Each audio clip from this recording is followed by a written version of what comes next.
Hey, what's going on, everyone? It's your boy Callaway Jones, and man, I have to pump out all this Avatar content because it just keeps coming.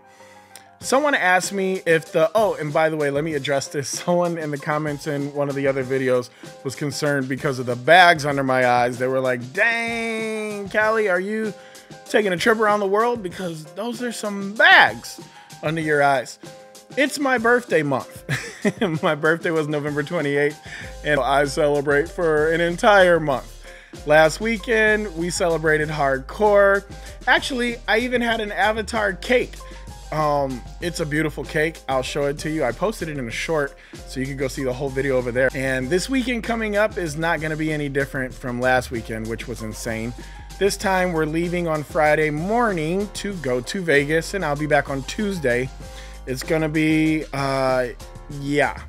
just gambling. We're going to like 3 or 4 shows. We're eating at a different buffet and restaurants every single day. I will be glued to that craps table for about 6 hours a day. It's, you'd think I got bags now. When I get back, I'll look like I'm going on an international walkabout. So spare with me until I finish my birthday month. Someone in the comments had asked me, are the Avatar complaints valid?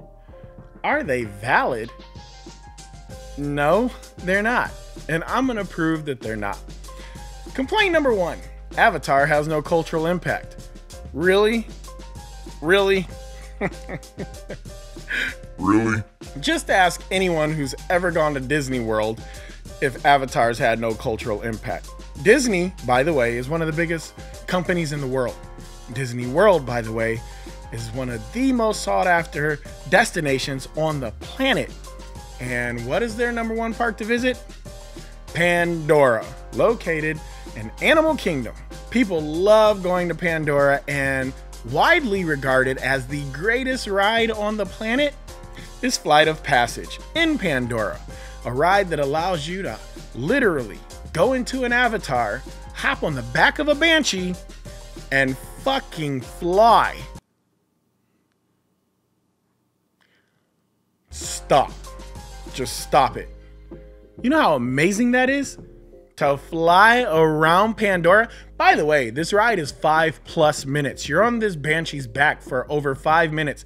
I can still remember the shock that I had the first time I rode that thing, and I could feel the banshee breathing between my legs. His lungs were going in and out. It was just incredible. And I don't want to give away what happens on the ride, but you end up away from the horn, the banshee. The one kind of and you dive under the water and the on you and cave, and I mean, it is just such an emotional experience. And I won't lie to you, it's the only ride I've ever been on that I cried. Actual tears. That's how beautiful that ride is. It's fucking incredible. It is stunning. And the reason you don't hear people talking about it is because there's nothing to talk about. The film is like 13 years old. What do you want people to talk about?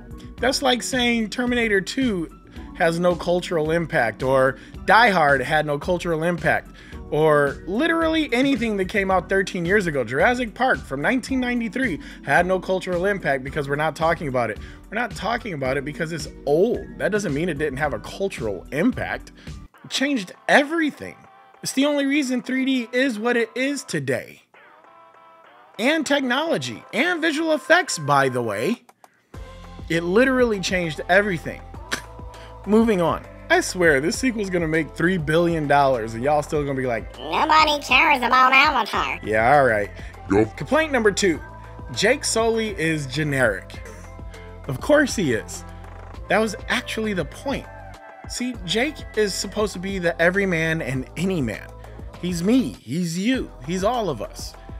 He is literally the vehicle by which we are able to put any person in that situation. And because you're so detached from his generic self in the beginning, and this is where it gets brilliant, and it's what none of these idiots really understand about the film, that means that the avatar is yours. it's not just Jake going into that avatar. That avatar belongs to you as an audience member, which is why you get to transport into it, which is why you feel so connected to it, and thusly the Na'vi, because you are experiencing this firsthand as if you were Jake Sully. It's fucking brilliant. And the fact that these idiots don't realize that was the whole point is mind-boggling to me. Anyways, you also get to see Jake level up like in a video game. He starts out as this generic character, and then he literally levels up until the final boss fight, when it's him versus a fucking mech in the forest on a moon circling a planet light years away. This movie is incredible. I don't understand how you guys aren't blown away by how amazing this movie's story is. Anyways, moving on. All right, the white savior trope. Number 3, people say it's the white savior trope.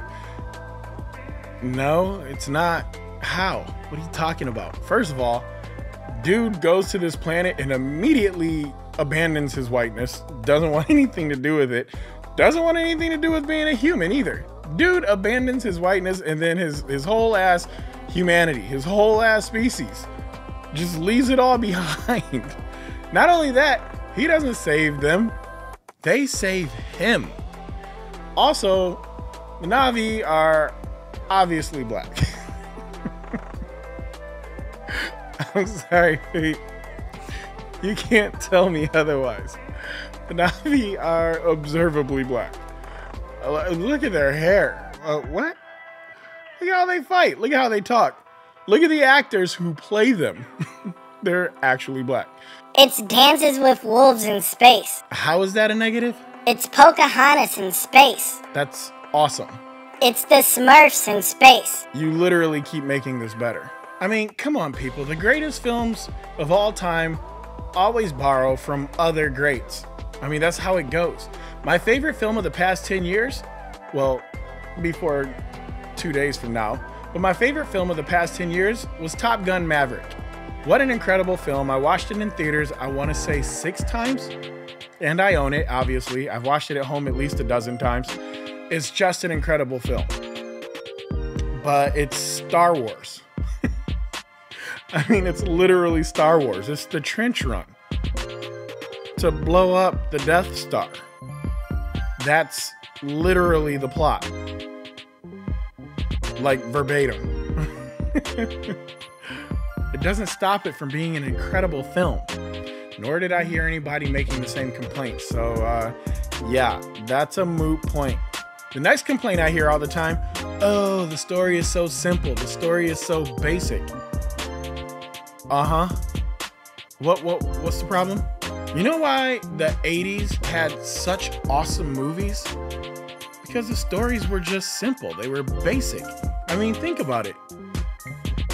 Finding an alien that's your best friend, turning 16, skipping school, detention. There are whole films in the 80s that just take place in detention. And those movies are incredible. Movies don't have to have these insanely complex stories to be good. In fact, the best ones don't. Anyways, I can't wait for these next 2 days to get past us because it is going to be such a fun month. This next month is going to be so fun. Watching all the haters melt, literally, in their little puddles of acid. Nobody likes Avatar. It's a bad movie. It is now 5 a.m. and I'm still up making these videos because news keeps coming out and people keep asking questions. I am done. I'm about to sleep until probably 6 p.m. Don't forget to like, comment, and subscribe. Let me know what you guys are looking forward to most in Avatar: The Way of Water. Let me know what day you're going to see it, and let me know how you can't wait to see all the haters lose their fucking minds. It's going to be so fun. All right, I'm out of here. Peace.